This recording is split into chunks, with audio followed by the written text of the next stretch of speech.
Good afternoon and welcome to Circles of Hope. I'm your host, Connie Rayford.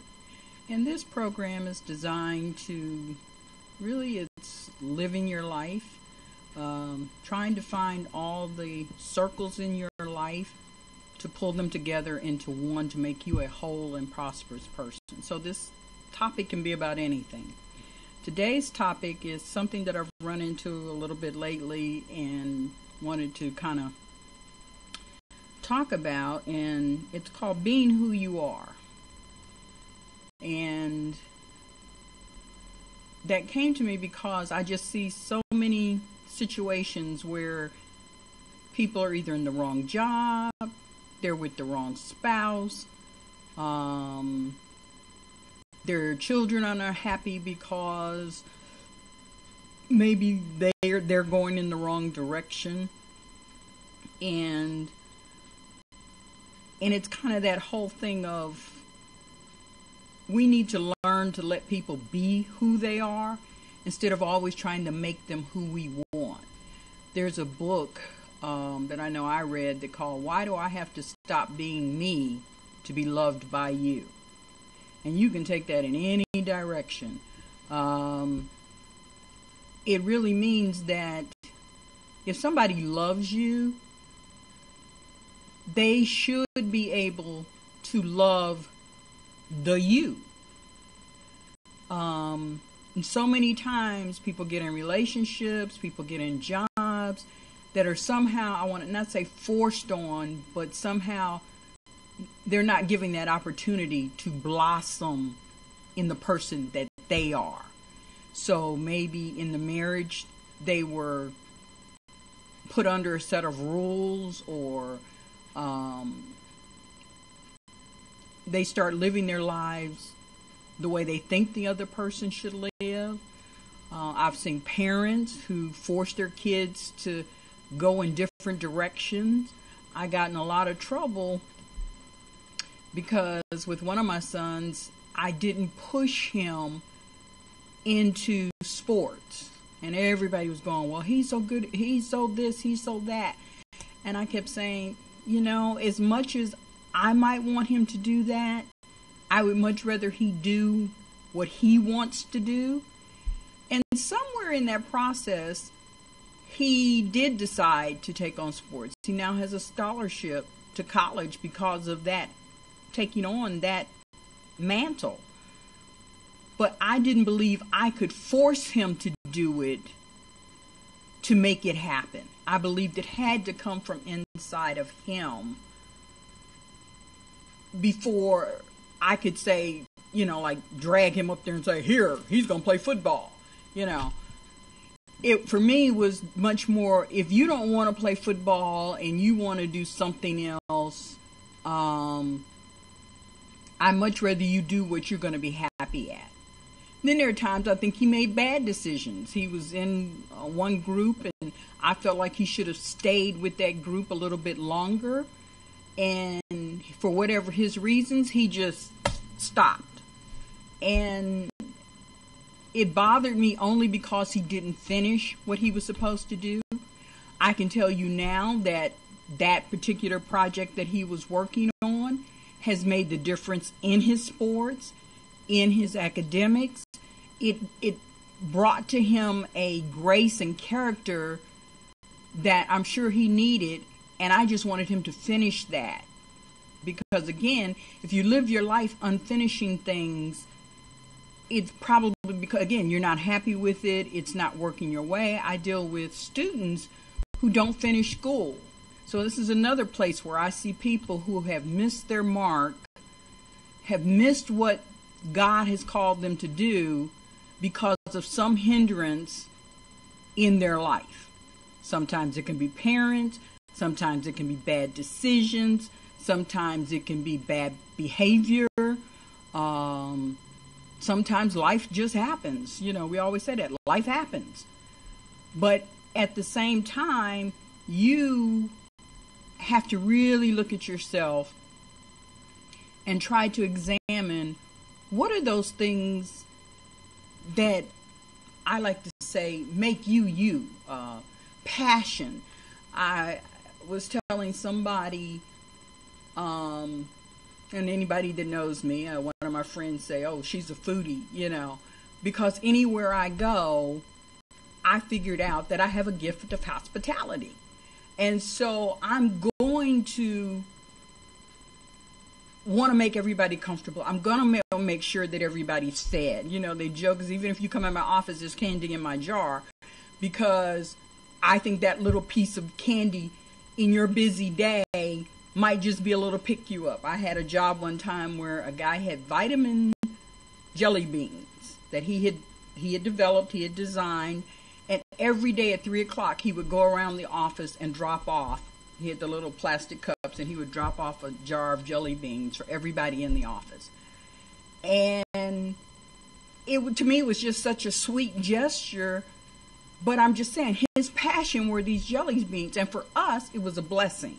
Because right at that time when you're really down and you're ready to go home, and, and they were vitamins, so they were kind of like a pick-me-up. So I'm just saying, when you find something you like, it changes your being and your personality. As parents, I tell parents, don't try to force your kid to be something. They come in and they say they're an artist, or they want to dance, or they want to, and people say, oh, you can't make any money at that, and da-da-da, Like I said, we'll force our kids to go play football when really their passion is over here. And the art of that, I have 5 kids, and I can tell you every one of them have a different personality. They have a different passion, if you will. And even when they were little, I can remember the one of my children now who is a chef. When he was 2 and 3, he told me and my mother, he said, sit down, I'll make you lunch. And we were like, how can you make us lunch? But he sat there, he had fixed us some sandwiches, he had gotten everything out. He literally fixed it. That's what I did for him every day. So I guess he had saw me enough to know, but he was saying, we were just there and talking, and he said, I'll fix lunch. And I just thought that was like, really? Why would a 2-year-old even think to do something like that? But here he is, grown, and what does he love to do? I see his eyes sparkle when he starts stirring something up, and, I'm going to put this over here, and I'm going to do that. And, his whole body changes dimensions because that's what he loves to do. He's creative. There's a lot of, I have one that when she was little, she built, I had these blocks. I think all of my kids played with them, but I would always have like just a big bag of wooden blocks. And I've been trying to find this picture because I know I took it of it, but she was sitting on the floor, and, I went in to do dinner or something, and I came back, and she had these beautiful skyscrapers.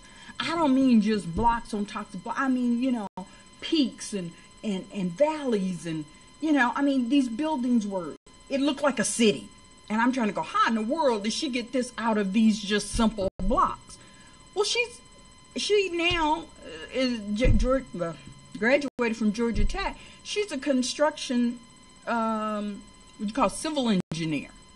She's building buildings all over this city. And now she works for the FAA, and so wherever they have new buildings going up or new complexes or whatever, she's involved in that. She's one of those people that's very level-headed, and so, again, when she was in college, her master's was in project city planning. So she's able to see, not only look at one building, but look at lots of them and see how they're supposed to grow. I saw that at 2 years old. And that's what I'm saying. If you learn who a child is, or even if you're not sure, let them pursue it to whatever extent they can. I stopped at a table the other day in a restaurant because I saw the little girl. I want to say she maybe been 12 or 13 months old. She wasn't real young, but she wasn't, I wouldn't have called her an 18-month older. But she was sitting there eating with her left hand. And I just stopped and made a comment. I said, oh, she eating with her left hand. And I said, I wonder if she's a lefty. And they were going, oh, no, no. She just does that. And I kind of stopped them, and I didn't want to, let that child be a left-handed person is what I wanted to say. But instead, I gave them some of my stories of how my children, because right now our children, it was in our family, there were 3 left-handers and 3 right-handers, and then the other kid came along and he was a right-hander, so he broke the tie. But we always let them decide which hand they were going to be. And a joke was, if he's a right-hander, you teach him. If he's a left-hander, I'll teach him, how to write, how to cut, because we have to learn to do things differently, sometimes backwards, because we don't have all the right tools. And when he went to kindergarten, the teacher was calling us saying that he was slow and retarded. And we're going, you're talking about this kid who's been able to read since he was 2 and can tell you in every alphabet since he was 1, and I'm not following you. And sure enough, I saw him on the board writing with his right hand. And I said, is that the hand you use in class? She said, well, yeah, that's because she makes me use that hand in class. I said, oh, then that might be the problem. I said, turn around and write what you just wrote with your left hand. The teacher just was in amazement because she was saying he has dexterity problems. He was slow because she was making him do things with his right hand. And him being a child didn't know how to tell her, well, that's not the hand I used. She said it had to be right, so he did it. When I came up, they told me I had to do everything with my right hand. And to this day, the thing saved me was my last name was Woodley. I could see him coming. So I would turn my paper around. If you're right-handed, you write like this, and so your paper faces that way. And the reason why most left-handers look like they're writing upside down is because of that. They're having to write on the paper that isn't set the way they write. I learned to turn my paper around, so I write the way normal people write. But you'll see 90% of left-handed people with their papers wrong and what we call backhand writing because that's the way they had to do it. But I learned to let them be who they are. The daughter who's the architect, when she was little, I guess because she saw so many other people eating with their right hand, she started off with her left, and for a month, she tried to eat with her right hand.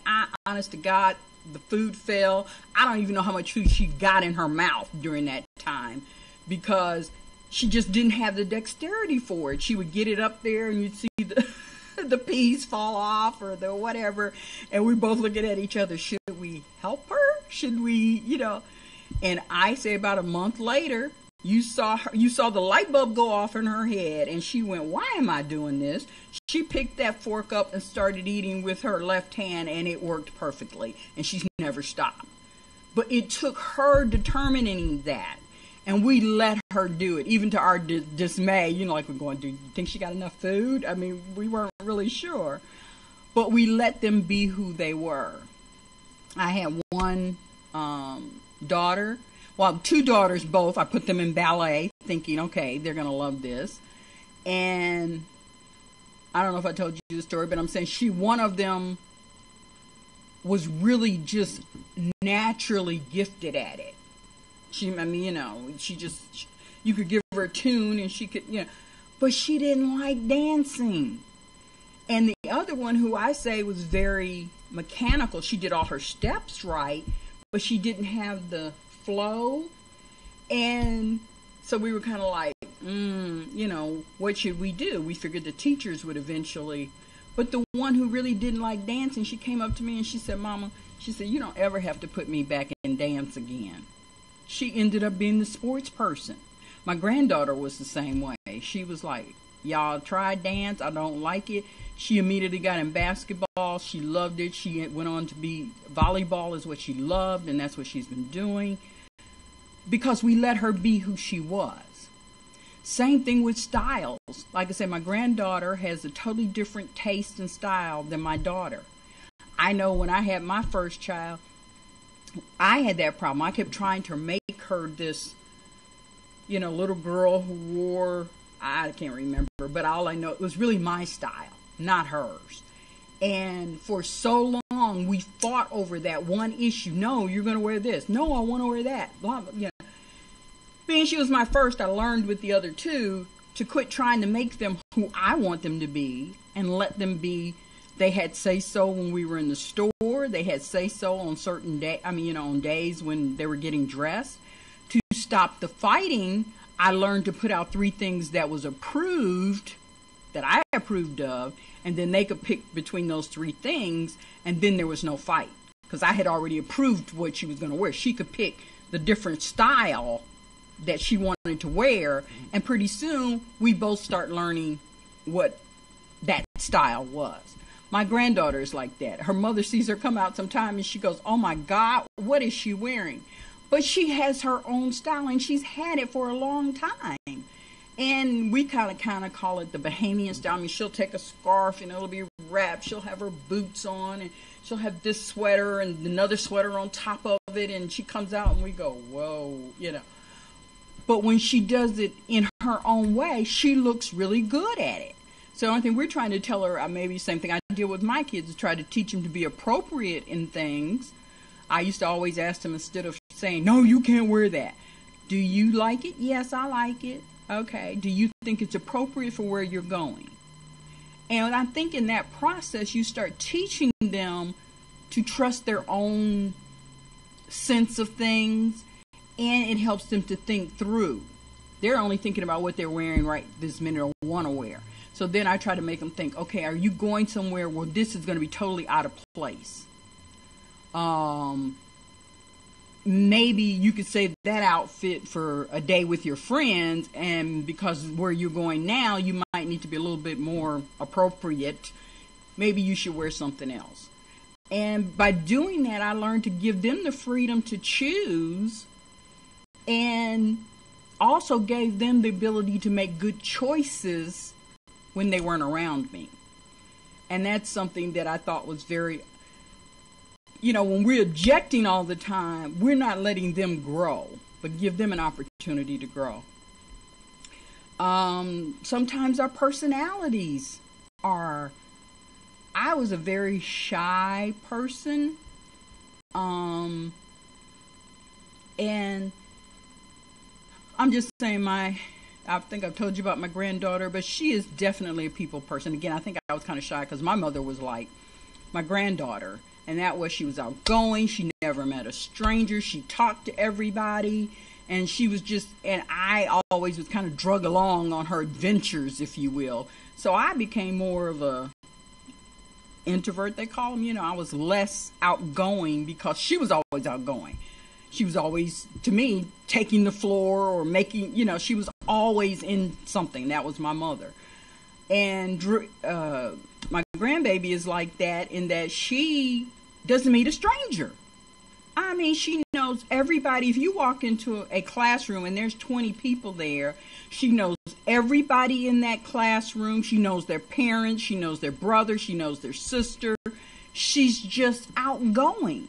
She moved into a new subdivision and she knew at least 20 kids in that neighborhood because she had met them already. I took her on a vacation trip with us on one time. And I mean, for me, I would say hi to somebody in the hall, Well, we'd be out in the shopping center and they would go, hi, babe. They would call her by name. People knew her. And I said, how does she know? But if she met somebody, she talked to them. She never just said hello. My daughter tells a story that when they lived in Wisconsin, the Green Bay Packers, or some of them, lived in this apartment building that they lived in. And they were on the elevator with this guy, and he didn't speak. And my grandbaby said, I said hello to him, and he didn't even answer. And she got really upset because I'm saying she did not meet a stranger. Well, I guess he heard her after he got out or something, and he turned around and he says, hello, Miss, and he like knelt down and started talking to her, and he says, I'm so sorry I didn't speak to you properly, and and after that they were very good friends, But that's the kind of person she is. Why didn't that person speak to me? Or she won't let you get away with it, because that's who she is. But at the same time, the school depending on what kind of teacher she has, she can be ridiculed for being who she is. And she had one teacher in, I guess it was pre-K. She realized that she was smart, she was active, she was a talker, she was this. Well, she used all those talents. She knew if she had to work with other kids, she could almost leave her standing there, like you work with these kids and do this dance with these kids while I go over and work with Johnny, and she'd lead the rest of the class and whatever the song was because she knew it so well. And the teacher, or if they were lining up and she's trying to make sure all the kids have all their stuff, she'll say, go to the front of the line and get everybody in line for me. You lead the way. While she stayed around and made sure all the other kids got their stuff together. And she said, okay, we're going to the... She used her skill and her talent of leadership and verbal skills and all of those things. Then she got into her kindergarten class, and that teacher, every time she talked, we got a note home. If she said hello to somebody, she got a note sent home. I think she's back in a class like that now. The next teacher did the same thing. She was more, hey, she's really smart. She's really this. She would give her extra work. She would do stuff. Her math is wonderful. Her this is that. And she worked with her, and you saw her blossom. Then now she's back in another. We're getting notes because she talked to somebody in the hall. So she got points taken away for talking in the hall. Well, come on, unless she's being rowdy and obnoxious, if you pass somebody, Elizabeth is not going to pass somebody and not speak. Every teacher, the principal, when you see her, she goes, hey, that's Miss So-and-so. We can be in a store and she'll go, that's Miss So-and-so. Hey, Miss So-and-so. She knows people. That's her gift. Why would we want to hinder that? Why would we want to stop her from being who she is? Well, that's the kind of thing I'm talking about, letting people be who they are. I think the same thing happens with marriages. When we let God use the gift that he's put in us and the ideas and the dreams that he has, he knows what's good for us. And if we follow him instead of following, a lot of times it's much more than, oh, I like him. There's so many people that are in marriages just because they liked the way somebody looked, or they were sexy, or they were cute, and didn't bother to ask God, is that somebody who I need to spend the rest of my life with? And I've seen several situations where people have been in bad relationships, either they divorced or the spouses died or whatever, and then they get somebody that God sent them, and you can see a total difference in how that person treats them, how they prosper in the presence of this person. And so that again has brought me back to letting people be who they are. When somebody loves you, they should love you for who you are, not try to turn you in to somebody else, not try to, no, I want you to be a homebody and sit here and da-da-da-da-da. No, I only want you to do this. Or, there's all different types of things. People that are jealous and won't let their spouse go out and do things. Because it's like they're not seeing who that person is. And, my husband, I think the reason why I had it for 42 years is because of two things. I think we were meant to be together. And I think that he was one of those people that allowed me to do whatever it was that made me happy or that I wanted to do, and he supported me in doing that. If anybody knew him, he would say, hey, I'm just driving Miss Daisy. Whatever she wants to do, I'm here to help her. And I can take that all the way back to fashion shows I did in Puerto Rico, community things I was on in Flint, Michigan. I can even go back as far as high school. We were in high school together, and I ended up on we were in the drama department, but we were technical, which we still ended up being technical when we went to our church. Because it was like, he would tell people, oh, she's good at that, let her do it. Or, hey, you ought to see what she does. And those types of things always allowed me to grow and be who I am. And so I'm just saying, for people to learn or to let God lead people to you. I have seen several people who, like you say, the situations has totally changed. And I tell them to hold out and wait for who God has for you, because that's going to help you be who you are.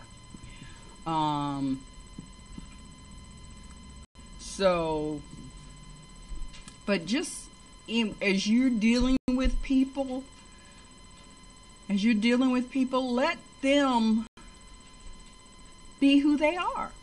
Take time to, I won't say watch them, but instead of stopping them or hindering them or giving them, I want to say not borders, but, oh, well, you shouldn't do that because, let them be who they are. Like I say, when my son made the decision to be in sports, he figured out he liked it and he was good at it. So that gave him a different personality, you blossom is what I guess I'm trying to say. So with kids, when they're growing up, don't try to hinder them. If you're working with somebody, I've seen people be in jobs, they like pigeonholed because this person thinks this is where the blocks on the organizational chart. This person is so-and-so. And I try to make my origin, this person is good at, rather than this person's title is. Because titles 9 times out of 10 don't mean anything. But when you start looking at people's gifts, you start seeing what they're good at, and then you start using them for what they're good at. And you'll see things blossom. You'll see them blossom and your team blossom. Because instead of one person trying to do it all or one person just doing this, you've got a team to go, hey, you're good at that, you do that. I'm going to go out here and do this because I'm good at that. And then you go out here and that team comes together because everybody is who they're supposed to be. So I'm going to leave you with that today. But just, again, start looking at yourself, your kids, and just letting that question, are you being who you are? Is there something deep down inside of you that you should explore? I had a doctor tell me that he basically said I was suffering. He says, but look, he says, when you speak about literacy, you blossom. He said, whatever you're doing now, you need to go back to literacy. And I took that to heart because he was right. It was like I was closing off a part of me that makes me glow, that makes me grow. I just finished another class this Saturday, and it was that kind of thing. It was like in my element, and things were going, and I had people kind of reviewing the class, and they were kind of like, man, we knew about the class, but we didn't know how exciting and how whatever was going on. And the people in the class were just like pulling stuff out of me and just, and it was a very exciting class. But that's because, again, that's my passion. You ask me questions and I'm going to talk about it till I'm blue in the face. Sometimes I am. But anyway, I'll say good night for today, and we'll see you next week on Circles of Hope. And this is your host, Connie Rayford, saying good night.